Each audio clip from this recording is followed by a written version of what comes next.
Well, good evening and welcome to another exciting episode of Love Not Fear. I'm Jack Cox, author of Love Not Fear, and I'm with my lovely co-host Annie Day, who's written two beautiful books. Orgasmic Health and Your Guide to Feeling Fabulous Fast. So today we're going to be, it's too early to start getting into Christmas. So, but yeah, we're just preparing ourselves for... We're just doing this wee little show now just to talk about the hype and commercialization of Christmas and how to avoid it. And Annie's got a beautiful thing prepared for us. I just want to give a very brief introduction to the subject. Yeah, and I thought we'd do some grounding. I thought I'd explain about why grounding's so important all the time, but especially during the festive period. That'd be good. That'd be good. Okay. Right. Christians started giving Christmas presents in the 4th century CE. The date, December the 25th, having become established as a day of Jesus's birth, so as to link him with earlier sun god traditions around the winter solstice. Yep. The tradition of gift giving was tied to the story of the biblical magi, the magicians. Yep. Were probably astrologers, giving gifts to the baby Jesus, together with another story, that of St. Nicholas. Yeah. A 4th century Christian bishop and gift giver. Indeed. Of course, the tradition goes back a lot further than that. Yeah. In Norse tradition, Odin leads the wild hunt across the world during the midwinter period, riding on his flying 8-legged horse, Sleipnir. Children would leave their boots by the fireplace, filled with straw and carrots for Sleipnir. I'm probably pronouncing that wrong. Sounds all right to me. And Odin would fill their boots with gifts in return. Ooh, that might explain the stockings then. That certainly would, wouldn't it? Yep. The first known Christmas card was sent by Michael Mayer to James I of England and his son, Henry Frederick, Prince of Wales, in 1611. Ooh. After the Puritans overthrew King Charles in 1649, among the items of business after chopping off the monarch's head was to ban Christmas. Parliament decreed that December the 25th should instead be a day of fasting and humiliation. That doesn't sound like much fun, does it? Don't really, does it? I'd rather have a piss. Oh, let's do a bit of fasting. No, it's not really working for me, Jack. The commercialization of Christmas can be considered as beginning in Germany. And if anybody can date it back further than this, then please let me know. Germany, to the Christmas market held in Dresden, called the Streiselmarkt, which opened for just one day on Christmas Eve in 1434. Wow. But the commercial opportunities were not lost on the German settlers to America. It was in the 1840s that commercial centers such as New York and Boston started to market Christmas as a commercial holiday aimed at children. Before then, Christmas was not widely celebrated in America or much of the world. From America, the idea of commercialized Christmas quickly spread to Britain. Indeed. The first commercial Christmas card was put out by Sir Henry Cole in 1843. Ooh. Interesting. The day after Christmas is called Boxing Day. The name comes from the time when the wealthy used to give Christmas boxes to the poor. They used to box up gifts and give them to the poor. Ah, little Tim. Boxing Day was traditionally a day off for servants, the day when they received a special Christmas box from their masters, and the servants would go home on Boxing Day to give Christmas boxes to their families. But now Christmas has got completely out of hand. I'm sure most of you would agree. Both the Christian and the pagan significance of this holiday, the birth of Jesus or the rebirth of the Son, whatever it means to you, have been largely forgotten. The only God worshipped by most people now is the God of commercialism. And Annie Day is about to tell us how we can avoid all the hype and madness. Well, first of all, I'm going to talk about why I'm wearing a green velvet dress. And if you can see me. So until the Coca-Cola company, Santa, perhaps because of St. Nicholas, was always shown in green. So I'm wearing the green because I quite like St. Nicholas. I think that's much better. And then the Coca-Cola company decided that Santa always had to be dressed in red, which I've got to admit, don't really like red as much as the green. The green kind of incorporates the greenness of the winter solstice, doesn't it, Jack? As well as, you know, as well as green is the colour of healing as well. So yeah, I'm much more comfortable with the green. Sorry, it brings in the green man aspect. Absolutely, and as we will have only just had the winter solstice, green really kind of resonates with me more than the bright red, basically. And it's the period of the Holly King and the Holly King. Exactly, well, and that would be dark green. Red berries, but green foliage. Yep. So yeah, I thought I'd just digress a little bit. So 10 commandments for reducing stress over Christmas. Smell sweet orange or mandarin essential oil.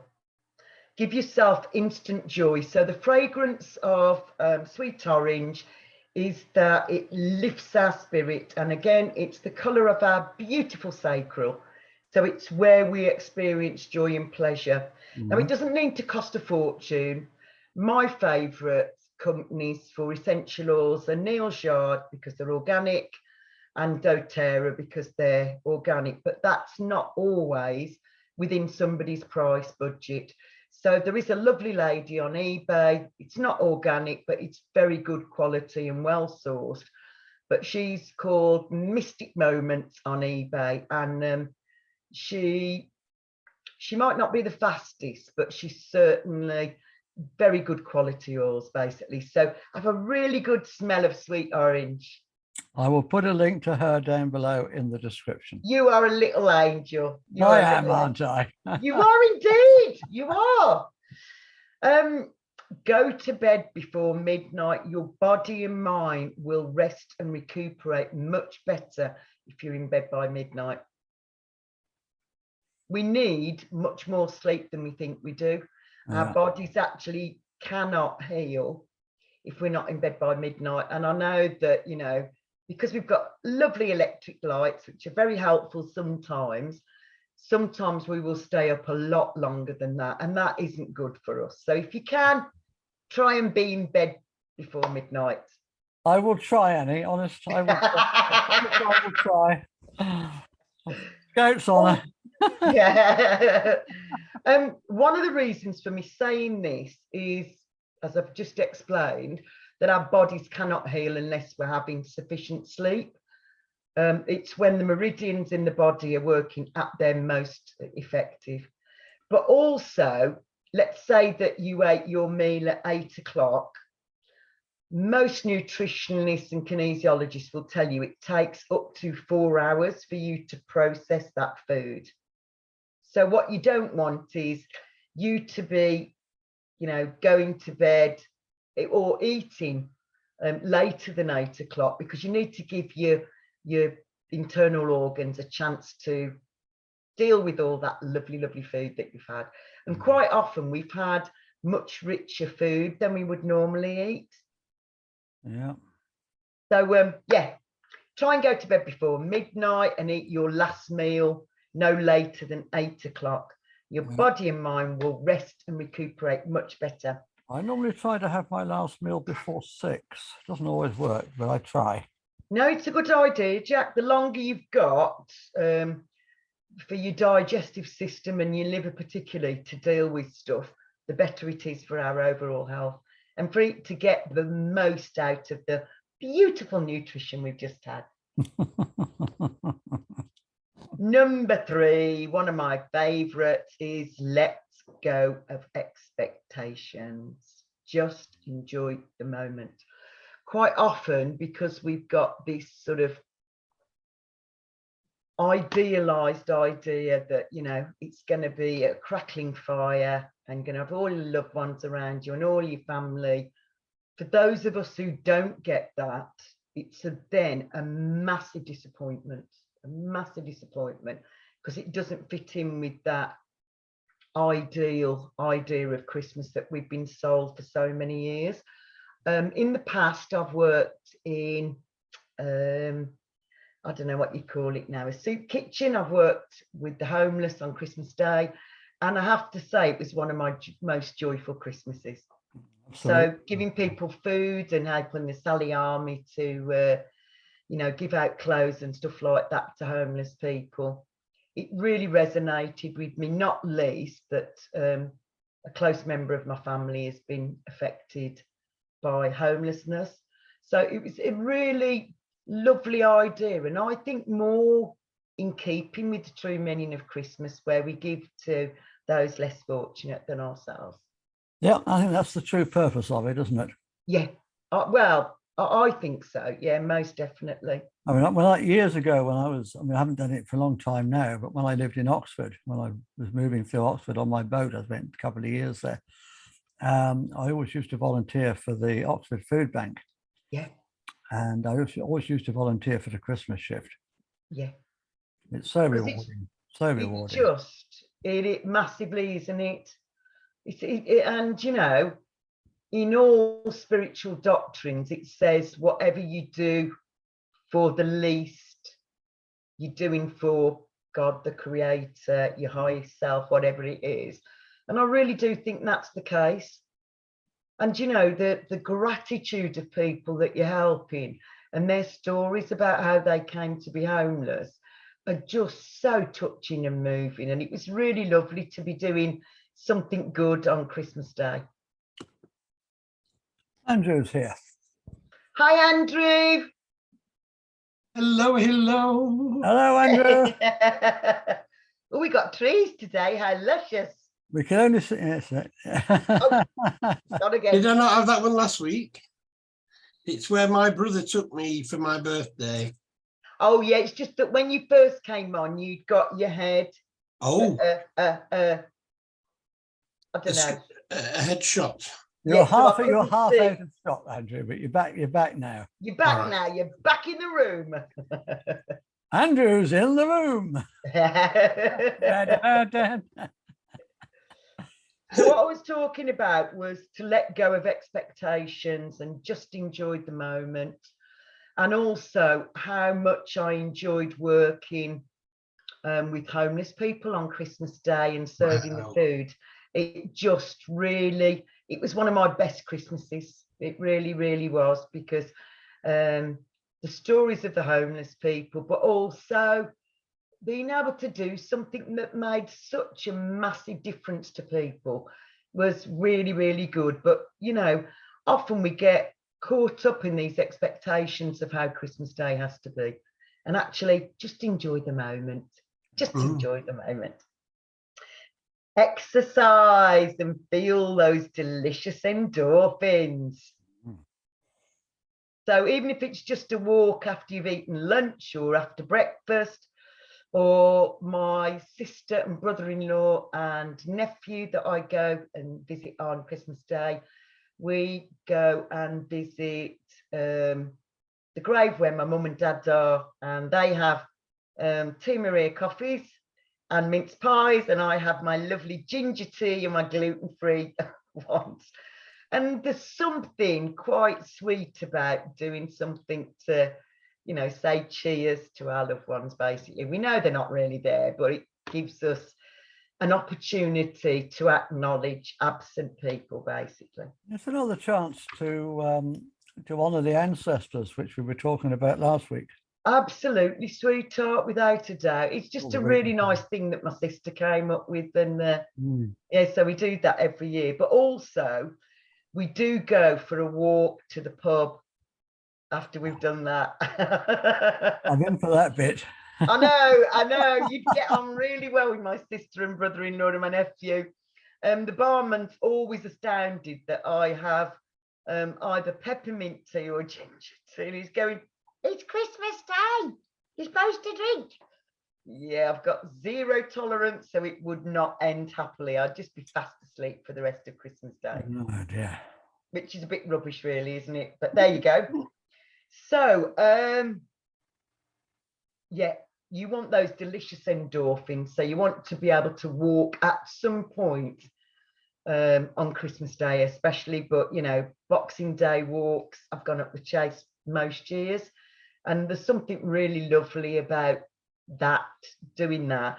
And again, we are enjoying those delicious endorphins from doing exercise. Number 5, eat healthy meals. Yes, I know it is easier said than done.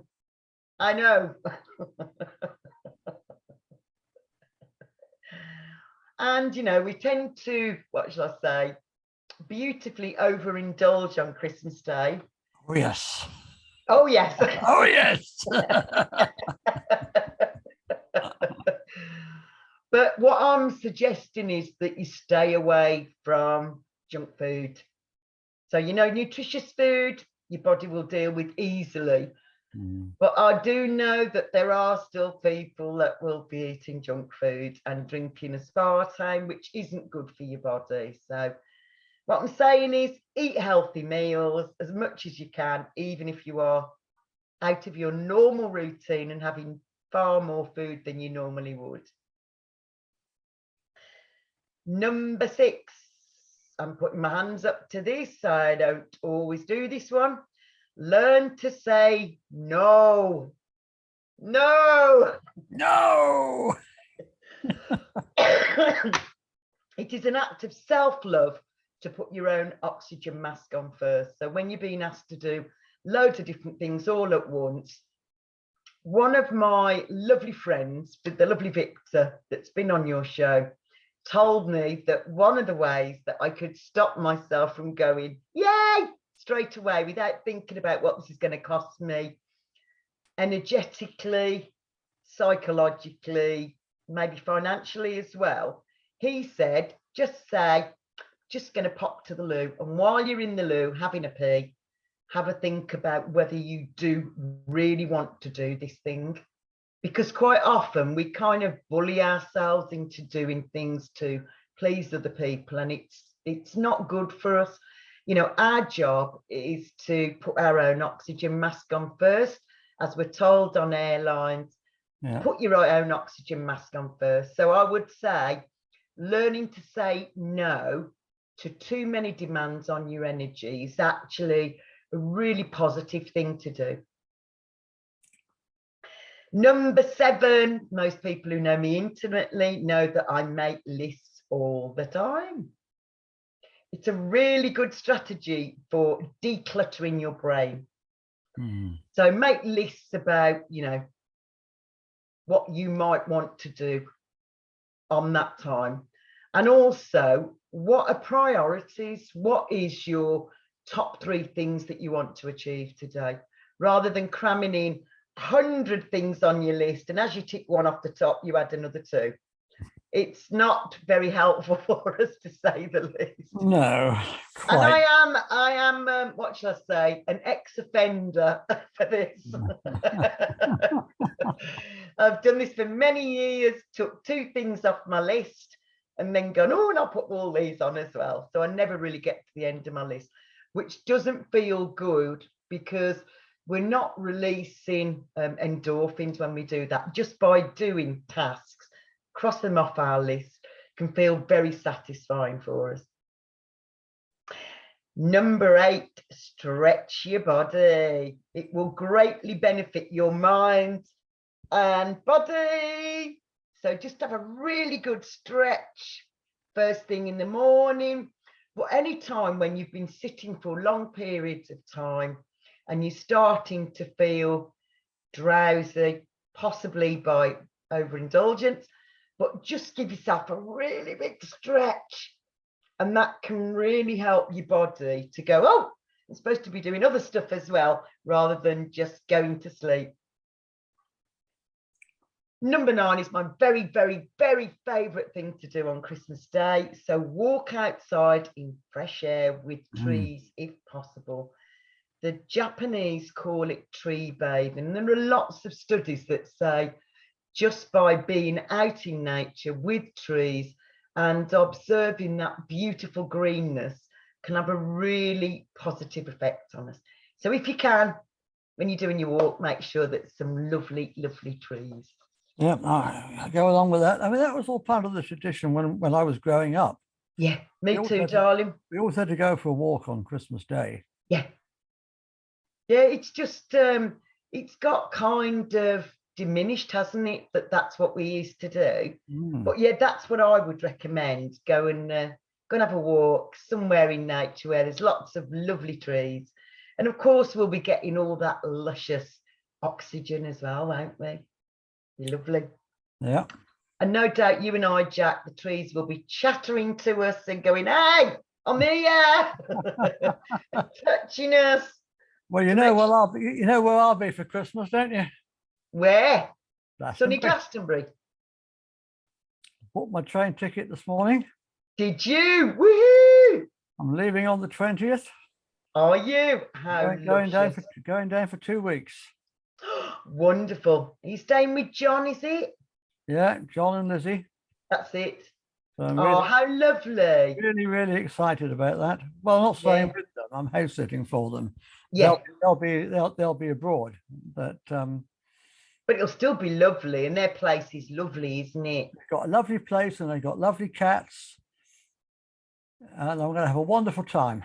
You are, because you're being Glastonbury. The heart chakra of the earth. Absolutely. Woo-hoo. It's got such special vibes, that place. Oh, massively, darling. Massively. Do you know it, Andrew? I think I said that I'd been there once and I saw the hill and I thought, as I'm driving past, and I thought, shall we stop and walk up the hill? And then I thought, no. I just thought to myself, well, it's going to take a long time because we're on our way back from the southwest that we've been on holiday, and saw the signs of Glastonbury, so I had to go. I thought, well, it's on the way. Shall we stop? And I thought, no, because it'll take probably the whole afternoon, and then we won't get home till very late at night, and I'm already tired if I'm driving from the southwest back here. So no, I feigned affection for the hill, but I did see it and admired. Oh, beautiful. But the way you two talk about Glastonbury, there's just no way I'm avoiding it ever again. I know. Well, I shall be up on the tour for solstice morning. Wonderful. See the sun come up. I'm so envious. I'm so envious, but I will be here working, but it's all good. But Andrew, I know that you will visit the tour, and the view as you're going up is just, you can see so far, can't you, Jack? You can see the whole town. You can see the Mendips in the distance. Oh, just on a clear day, but on a misty morning, Yeah, it's very atmospheric, you isn't can't it? see anything. Yeah. The whole town is covered in mist. Yeah. And you can imagine what it was like before they drained the levels. Yeah, absolutely. Well, that mist would have been the level of the water at one time. Yeah, absolutely, darling. Maybe So, if you yeah, get to the top on a misty day, you can't see anything but that you go above the cloud. That's and then it. you're like, Yeah. in a world of your own, Yeah. I guess. Yeah. And if you're going at night, I'd recommend going on a frosty night, because you're much more able to see the stars on a frosty night from the top of the tour. It's just Absolutely. beautiful. They're so clear up there. Beautiful Absolutely. starlights all Yeah. around the tour. It's just incredible. You're way, way above all the light pollution. Yeah, absolutely. It's miles away from that, isn't it? But I recommend, Andrew, that you take a torch, because I did once go up there with my lovely friend Ziggy, and I said to him, do I need a torch? Because it was pitch black. And he went, no, no, it'll be fine. It's a full moon. No, don't go up without a torch, because the steps aren't even, are they, Jack? No, the steps are It's very not, uneven. it's not, you know, the same gap in between steps. So if you're going up the tour at night, take your torch with you as well, for coming back down again, if not anything else. Where do we get to? Drink at least 1.5 litres of water per day. Your body is made up of 80% water. So this is not rocket science. We've talked about this so many times before, haven't we, Jack? No, Our body's made up of 80% water. It's very, very important. Drink at least 1.5 litres of beer every day. No, not beer. You're not made of beer. I'm not too fat, I'm too wet. It's all the water we've been drinking. So yeah, drink at least 1.5 litres of water per day. And as your body is made up of 80% water, however much you might be drinking alcohol or eating loads of food, just try and drink lots of good quality water, because your body can't operate well if it hasn't got what it's made out of. Then I thought we'd do some laughter medicine, because that's what we do all the time. Oh, says Andrew. I don't know why we've got Andrew's name. I am here, but the internet connection is unstable, so I've took the video off. Oh, okay, lovely. Okay. So laughter medicine. Here are the 10 commandments to reduce stress from www.medical-masterclass.com. I hope this helps you as much as it has helped me. Thou shalt not be perfect or even try. Thou shalt not try to be all things to all people all the time. Thou shalt leave undone things that ought to be done. Thou shalt not spread thyself too thinly on the ground. We both do that, don't we? Oh, absolutely. We are superheroes at doing this. And we talked about this earlier. Thou shalt learn to say no. No. It's just as important as saying yes. Yeah. Thou shalt make time for thyself. Thou shalt learn to switch off and do nothing regularly. This is one of my favourites, because as a child I was criticised all the time in school for so-called daydreaming. But actually it's really a really good strategy for just relaxation. Absolutely. Yeah, I was always told the answer isn't out of the window, Cox. Yeah. You know, only I was called Coley. I say no, sir, but my inspiration is. Yeah. So thou shalt make time for thyself every day. Smart person that wrote this. Yeah. Thou shalt learn to switch off and do nothing regularly. Thou shalt be boring, untidy, and unattractive at all times. Oh, that's all right then. I can qualify for that one. That'll be all right then. Thou shalt not feel guilty. Sadly, I was brought up as a Catholic. We do guilt in a big fat way. So yeah, it's taken a lot of undoing that conditioning for me not to feel guilty about stuff that is, quite frankly, nothing to do with me. Yeah. Thou shalt not be thine own enemy. That'd be nice. If you feel like there aren't enough hours in the day, you can't think of what day it is, you haven't done anything that you want to do for ages, you can't see too far into the future, then these 10 commandments are especially for you. So before I do the grounding stuff, I thought I'd just backtrack a little bit.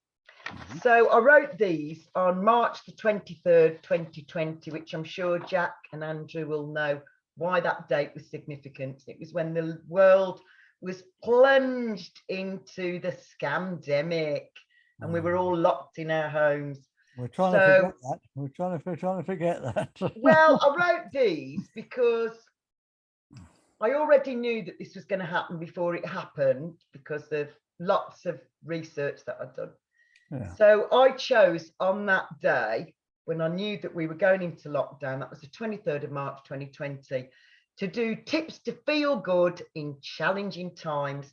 I printed them off and I put them in an envelope. Where I know my neighbours' names, I put to the lovely, for instance, Jack, and then put it through their door. And I did the same all for Nesbitt Close and all the way up Churchill Road as well, because I knew that people were going to be really shocked and they needed some help, and some help straight away.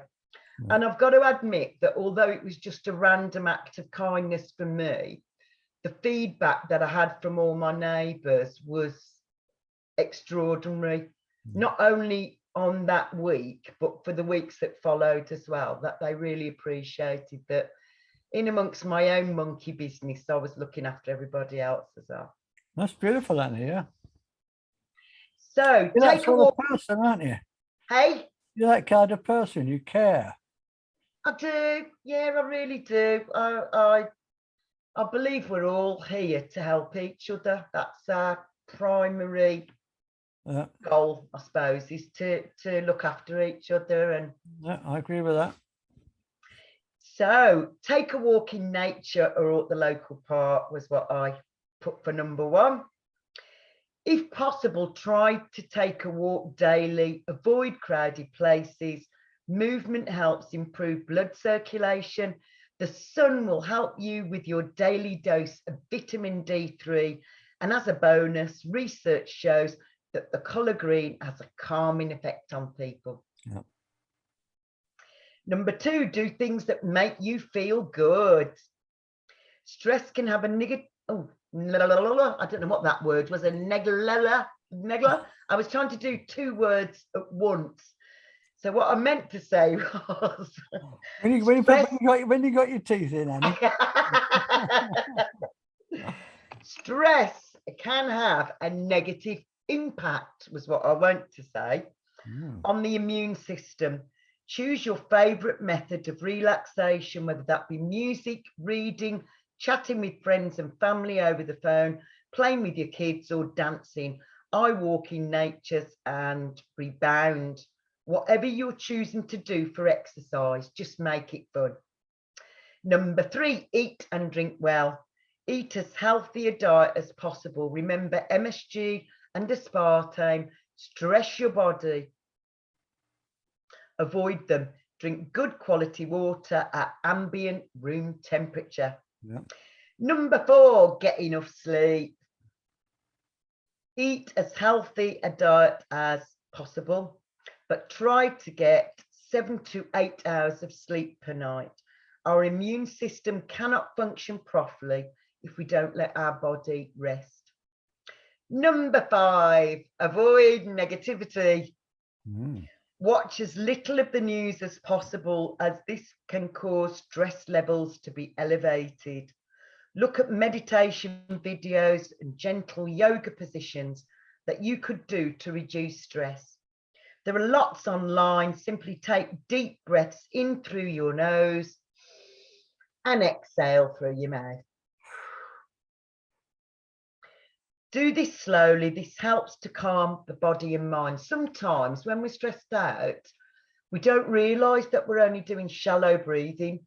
And all that does is starts the amygdala working, and it goes fight or flight, or you know, and we're getting all ready to run away or fight the woolly mammoth, and that's not good for us at all.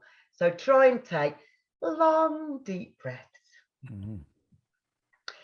Number 6, take a sea salt bath or a shower. For the ideal relaxing bath, run your bath to the correct height and temperature after adding sea salt or magnesium flakes. This will detoxify your body beautifully, and then add 2 drops of frankincense or lavender essential oil to detoxify emotionally and mentally.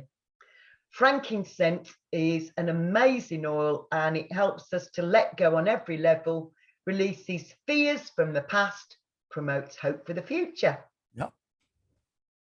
Number 7, indulge in much needed self-care. During challenging times, we sometimes put our own needs as carers at the bottom of the stack. What I recommend you do is put your own oxygen mask on first. Do what makes your heart sing. And if you do love to sing, just do it. It will help you to feel happy and improves your breathing. Get your favorites. Give us a song, Annie. All you need is love. Love is all you need.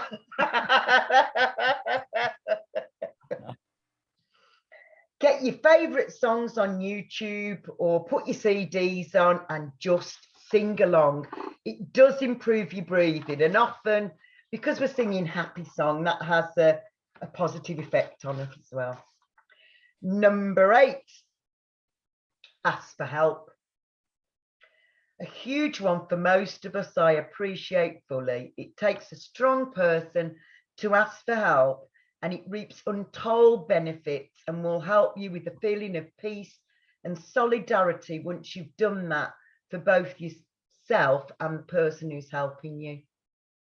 Because sometimes by being very independent, we stop other people from being able to help us, when actually we all love to help somebody. We all love to. Number 9, remember that this too will pass. We kind of get stuck in that fight or flight, going down the rabbit hole thing. And what we need to remember is that it will pass. It will pass. The good, the bad, the ugly, it all passes. It all passes, yeah. You have survived so far 100% of all your challenging days. The Taoists say that it is all in divine and perfect order. Out of this situation, only good will come. We are entering a new paradigm of increased social and global mindfulness that will ultimately help humanity, all living creatures, and our beautiful earth. Number 10, last and not least, reach out for support. And I'd explained that I was currently doing free Skype and Zoom and phone call sessions just to talk to people or to do kinesiology to strengthen your immunity system, relax and rebalance. And although it was, what, 2 years ago, March, 2 years ago, I still think it's just as relevant. Absolutely, yeah, absolutely. So, grounding techniques. Yeah. Jack and I have already said this so many times before in this program. Walking barefoot is earthing and grounding. It is so good for us. I've seen something last week, a link on Telegram that somebody sent me that just showed how the whole of your blood is cleansed if you just stand on grass for 15 minutes. It was phenomenal. It's phenomenal, Jack. I couldn't quite believe it, but it is, you know, it was a scientific study. So But you can feel it, can't you? oh, massively, darling. If you're sensitive to energies at all, you can feel it. Yeah, you really can, can't you? We don't connect with, most people never connect with the earth. Yeah. We wear rubber shoes, rubber soles on our shoes, but we never connect to earth. And those horrible trainers with great big soles on. I've got barefoot shoes because it's the nearest I can get to being barefoot all the time, because sometimes it's a little bit too cold for me to be wearing my the soles of my feet all the time. Tell us about barefoot shoes. That's intriguing. Shall I get them? Yeah. Okay, right. Stay there. Is there nothing this lady doesn't have? Not a lot, Andrew, mate, no. It's amazing, you know, just the... It's very resourceful. You know, it wouldn't be me, Andrew, if I didn't have show and tell. So these are my barefoot shoes. Okay, so what are they made of? Fabric there. They're not waterproof, by the way, but that's the bottom of them. Right. So literally, it's like, because they haven't really got soles on, they've just got that rubbery kind of thing there. It isn't a deep sole or anything, so literally it makes you feel really bouncy and joyful when you've got these on. Well, more bouncy than usual. Well, more. Okay, you mean more bouncy. But yeah, you could definitely bounce it. Oh, if I put them right way around, that might be useful. So that's what they would look like. No, you want them that way, really, don't you? Brilliant, yeah. So yeah, they're barefoot shoes, they're called, or barefoot sandals, actually, to be accurate. And I got them from eBay. What do you think about what do you think about grounding sheets, bed sheets? I do know that they work for other people. I've just never actually engaged with it. But I think because I've got a weighted blanket, I think that kind of grounds me as well, because it feels like I'm being cuddled. So that feels really lovely. So more grounding techniques are old Anglo-Saxon words like fuck, shit, bugger and bollocks are all words that come from our beautiful root chakra. Fancy them getting a mention again. I love them. What do those words mean, Annie? Well, They're very earthy words, aren't they? they're beautiful earthy words. So going back many years, the lovely Simon Lilly, I went to one of his courses, and at the time it was in 2002, and obviously I wasn't who I am now. And I'd kind of got this idea that Simon Lilly was this guru. Never wise to think like that.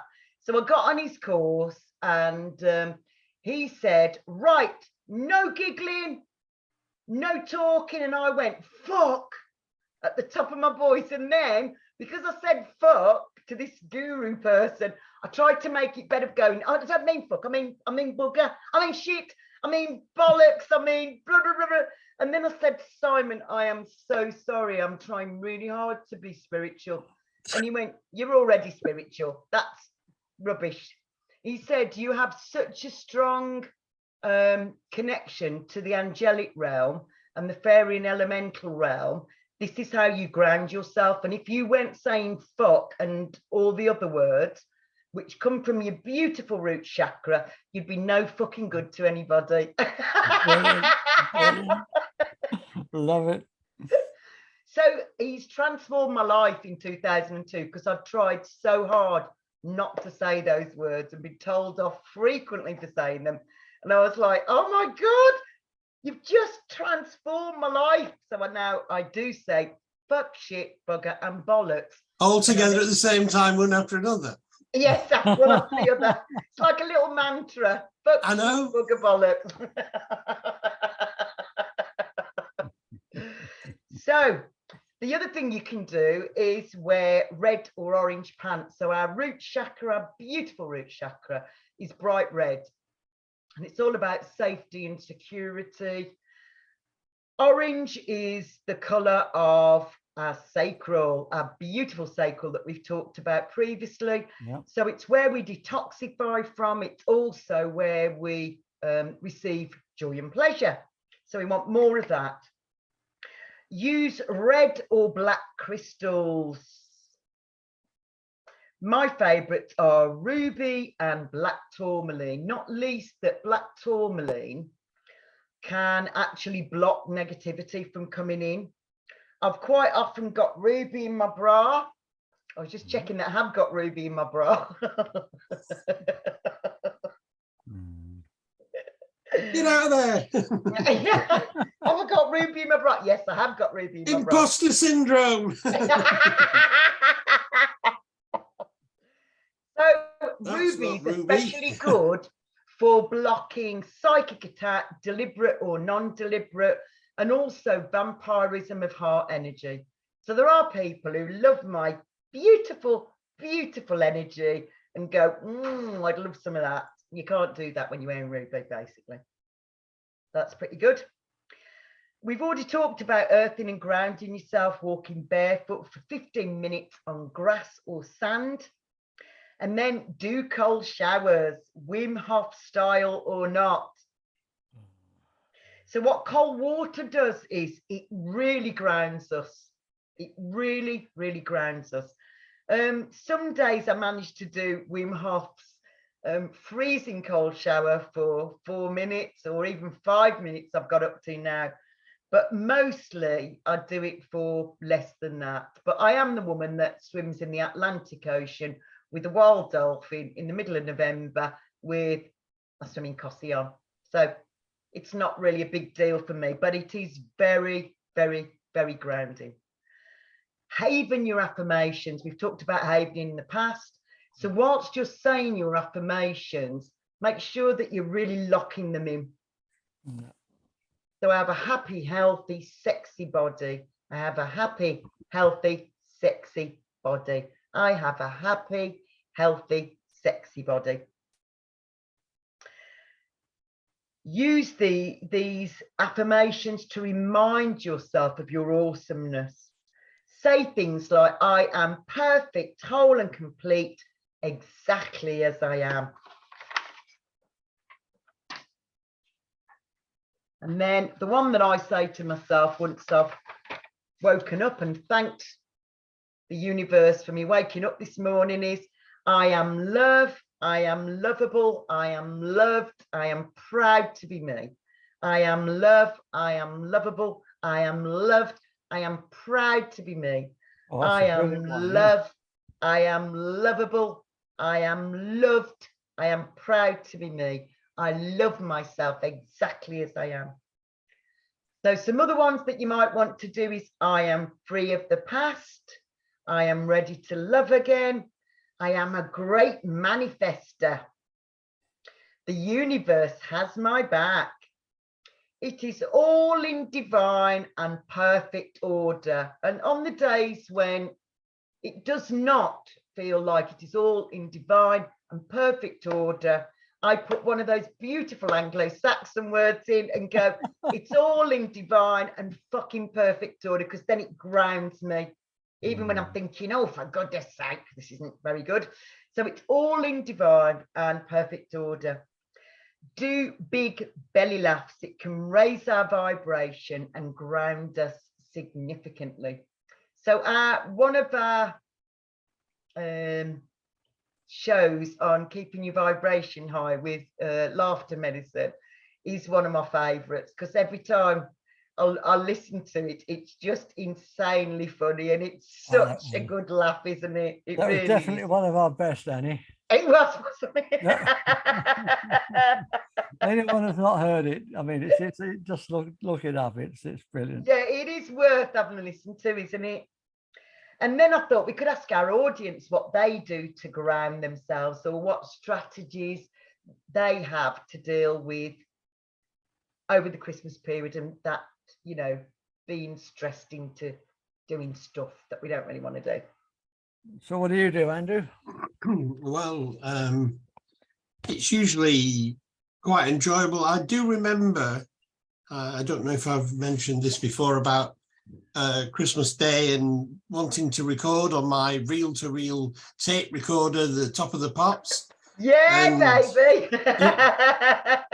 It's all the best songs from the whole year, Mum. Yeah. And they're all matching away. They've all had a lovely Christmas lunch. We all have. I wasn't left out. They didn't, but I'd left early to record, and then they all come in, natter, natter, natter, and then oh, you've ruined that recording. I'm 14 years of age. That's ruined, that is. And then the Queen comes on. Oh, you've got to be quiet now. Said, how come I've got to be quiet when the Queen's on and you weren't on when Freddie Mercury was singing? So yeah, it just seemed that there was that bit of stress going off then. But no, I just think Christmas is a very beautiful time of year, and that there's a Christmas that happens in your heart, and you. It's good to have your family around you, but if you are, and I always think about those people who are at home alone at Christmas because loved ones have either moved away or died, and I always think about them. And even people in that scenario, they more than likely have many happy memories of how Christmas was as children. And as young family, you know, with the children growing up or whatever. And so I'm hoping that they are thinking of the happiness rather than bemoaning the fact that it's gone, that they are remembering with affection that time. But yes, I've always been blessed personally with family around me on that special day. So I'm talking to my brother. I talk to him regularly, and saying, he said, what's happening at Christmas? Because he lives alone. I said, well, take it that you're coming here. We haven't talked about it, but yeah, we always want you to be here at Christmas. But the thing is, he lives 60 miles north of here. So I said, if there isn't, you know, if the weather's not kind, make another plan, have somewhere else that they've said, if you can't get to Andrews, you can come to us. So if you've got anybody in walking distance, make that backup plan, because most people, if they have a large Christmas, a lot of people there, they have enough food left over for another person. Without doubt, darling. Yeah, so make sure that you've got an alternative plan, but that isn't because we don't want you here, it's because it might not be possible. You know, the weather might be against us. It's very rare that the weather, even if it does snow on Christmas Day, it's only a light covering. I remember driving back from Bradford one Christmas, and it started to snow, and it's like magical. But it was only maybe a centimetre, if that, you know, so it didn't really cause any problem getting home. But you've just got to bear that in mind. Make alternative plans if you can't get to your family on that day, and if it ever came to that you are at home on Christmas Day, try and spend the day remembering happy times, not in the sadness of they're not here anymore, but how beautiful it was when we were growing up, and when the little kids came along, and that kind of thought. My both of my children I don't see on Christmas Day. One lives in Saudi currently, but we always make sure that we talk to each other on Christmas morning, and they usually send me a video of my lovely grandson opening his present at daft o'clock in Saudi. He usually gets them up about 4 o'clock. And then by 4 o'clock in the afternoon, he's absolutely spark out on the floor. That's lovely. So I love talking to Wilson on Christmas Day, because he is just so excited about showing me all his lovely presents. And sadly, although we've not, due to this pandemic, not seen each other for 3 years, apparently we're going to sort something out for next year. So Oh, lovely. Oh, I hope so, Annie. Yeah, I hope so. that'd be really nice. And yeah, my eldest son is in a psychiatric hospital and wants to enjoy it with his friends there. So I'm going to go over on Boxing Day. That'd be lovely. Yeah, that'd be lovely. Yeah. So whatever, I don't know, unusual family, friends arrangements we have, we can always find something really good. We can always find something really good to make it feel really special and scrummy and lovely. I had I used to run a bookkeeping practice before I was a life coach, and back then I was waiting for this client to pay me, and I needed the money so that I could go and buy Christmas presents for, I can't remember whether it had 3 or 4 children at that point. I think it was 3. And I was depending on this payment, and I went to see him Christmas Eve and just to wish him Merry Christmas, and he gave me the check. And so we went to Macro, the wholesaler, about 8 o'clock that night, 9 o'clock maybe. And then we bought everything and we wrapped it all up, and about 2:30 in the morning we finished, because we had to write who it was to and what it, you know. And has he been yet? Has he been? So with the sellotape still not completely stuck down, they all came downstairs. They all came downstairs. Wow, I think they all had, because they had gifts from family as well, 26 gifts each. And we spent about 2 hours opening all these presents that most of them we just wrapped. And then we said, right, Mummy and Daddy are going to bed now. So take one toy and take it upstairs to your bed and just spend some time with that, and maybe have a little nap as well, and then we'll get up and we'll have some breakfast. And yeah, so that was one Christmas. So there's memories like that when you have small children, and then the check bounced. Oh, sugar. And all those other words that you said before. Yeah. My little mantra. And at the time, you know, you thought we were okay, and then it's like, well, how do you deal with that? But we did. Yeah. It's like you were saying earlier, you whatever life throws at you, if you're still here and you're still talking about it, it was okay. Yeah. And everything that comes at you today and tomorrow and whenever, you'll get through that as well. Yeah. Yeah. You don't recommend it, don't vote for it, say I'll have some of that. But if it comes, we get through it, don't we? Yeah. And we have all survived 100% of our worst days already. And sometimes we just need to remind ourselves of that. Yeah. We're still here. We're still smiling, here. Still laughing, still singing. All you need is love. Da, da, da, da, da, da. All you need is love. Da, da, da, da, da. All you need is love. Love.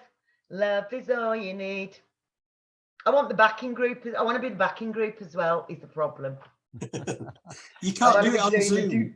No, I know, you can't. We're all trying to sing happy birthday on Zoom. First time we ever tried it. It doesn't work because you're all out of sync with each other. Yeah. Cat's chorus. Meow. And that's when we're in tune. Well, so lovely, Jack, is there anything else you want to say about I think we've covered it. Grounding and avoiding stress. You've done such a wonderful job on it, Annie. Oh, thank you, sweet pea. As always. Thank you. Thank you.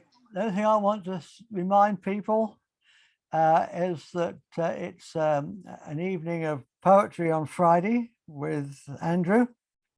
Oh, yeah. A walk through the years. I think I'm going to let some of the early ones out of the bag as well. So I've been writing since 1967. Yeah. So Wow, Andrew. tell the story of my life with a few of my poems. Brilliant. How So scrumptious. yeah, I mean, there's only the three of us here recording tonight, but anyone who's watching on YouTube between now and Friday, do come along. Yeah. Wonderful. And the YouTube link will be put up after the show, as always. It's going to be really awesome. It is. It'll be, I think it'll be fun. I think the get to know me. I think that people, the more you know about somebody, the more you like them. I'm hoping so. Yeah, anyway. yeah. No, absolutely. I'm sure that's the case. I'm sure that's the love you, case. Andrew.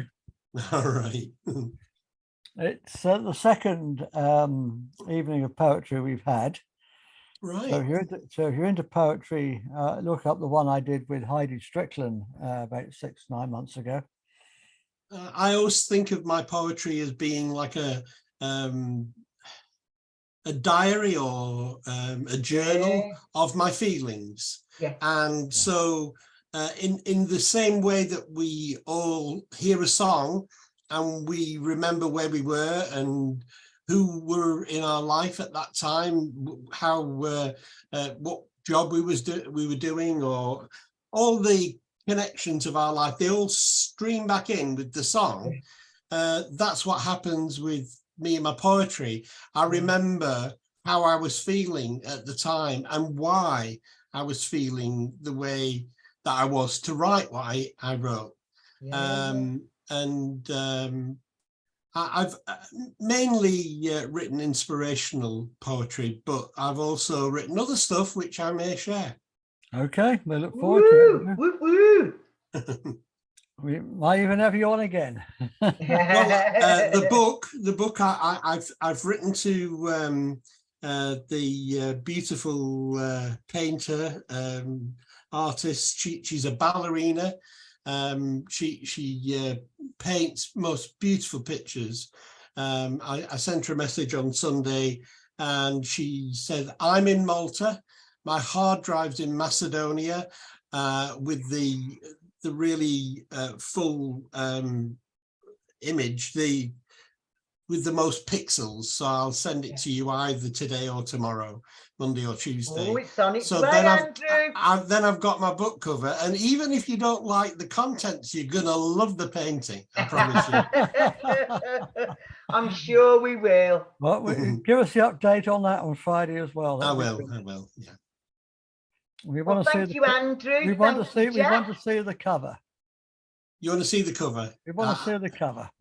Well, I shall wait until I've got the high res. That's what I was trying to find the words. Yes, high resolution image. Well, once I've got that, then I'll let you go see it. I'll send it to you. Brilliant.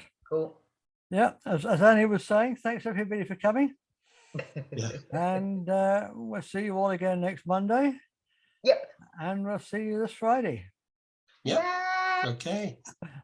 Thank you. Namaste. Namaste. Namaste. Bless you. Bye.